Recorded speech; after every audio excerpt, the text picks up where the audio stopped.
ଝିଅଟିକି ଏମିତି ହେଇଛି ସେ ଝିଅଟି ଜାଣିପାରୁନଥାଏ କାରଣ ତାକୁ ବୟସ ସେତେ ହେଇନଥାଏ।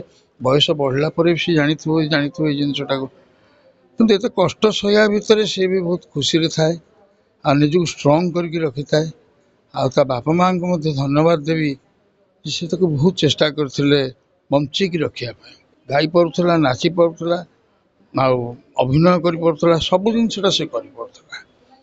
ଛାଡ଼ନ୍ତୁ, ସେ ତ ଚାଲିଗଲାଣି ଆଉ ତା ବିଷୟରେ କହିକି ବି ଲାଭ କ'ଣ।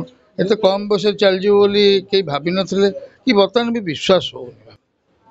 ମୁଁ କହିବି ସେ ତ ଆମ ଘର ପାଖର ପିଲା ଥିଲା। ମୁଁ ରଥ ରୋଡ଼ରେ, ସେ ବଢ଼େଇବାଙ୍କର। ମୋ ସାଙ୍ଗରେ ବି ସେ ଗୋଟେ ରୋଲ୍ କରିଥିଲା ମହାଜଞ୍ଜାଳ ବୋଲି ଗୋଟେ DD1ର ସିରିଏଲରେ ବହୁତ ଦିନ ଧରି ଅଭିନୟ ବି କରିଥିଲା ପିଲାବେଳେ। ମୁଁ କିନ୍ତୁ ଜାଣିପାରେନି ଯେ ତା ଦେହରେ ଏମିତି ରକ୍ତହୀନତା ଗୋଟେ ରୋଗ ଅଛି ବୋଲି।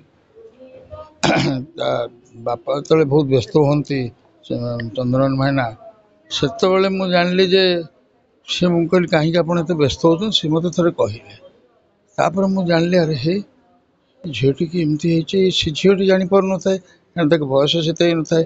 ବୟସ ବଢ଼ିଲା ପରେ ବି ସେ ଜାଣିଥିବ ଏଇ ଜିନିଷଟାକୁ, କିନ୍ତୁ ଏତେ କଷ୍ଟ ସହିବା ଭିତରେ ସେ ବି ବହୁତ ଖୁସିରେ ଥାଏ ଆଉ ନିଜକୁ ଷ୍ଟ୍ରଙ୍ଗ କରିକି ରଖିଥାଏ। ଆଉ ତା ବାପା ମାଆଙ୍କୁ ମଧ୍ୟ ଧନ୍ୟବାଦ ଦେବି ଯେ ସେ ତାକୁ ବହୁତ ଚେଷ୍ଟା କରିଥିଲେ ବଞ୍ଚିକି ରଖିବା ପାଇଁ।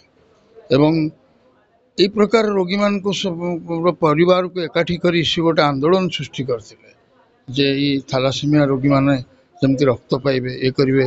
ଏଥିପାଇଁ ବାପା ମାଆଙ୍କର ବହୁତ ଚେଷ୍ଟା ଥିଲା। ଝିଅ ସବୁ ଜାଣୁଥିଲା ଯେ ମୁଁ ରକ୍ତ ଦ୍ୱାରା ହିଁ ବଞ୍ଚିଛି, କିନ୍ତୁ ସେ ବହୁତ ଷ୍ଟ୍ରଙ୍ଗ ଥାଏ।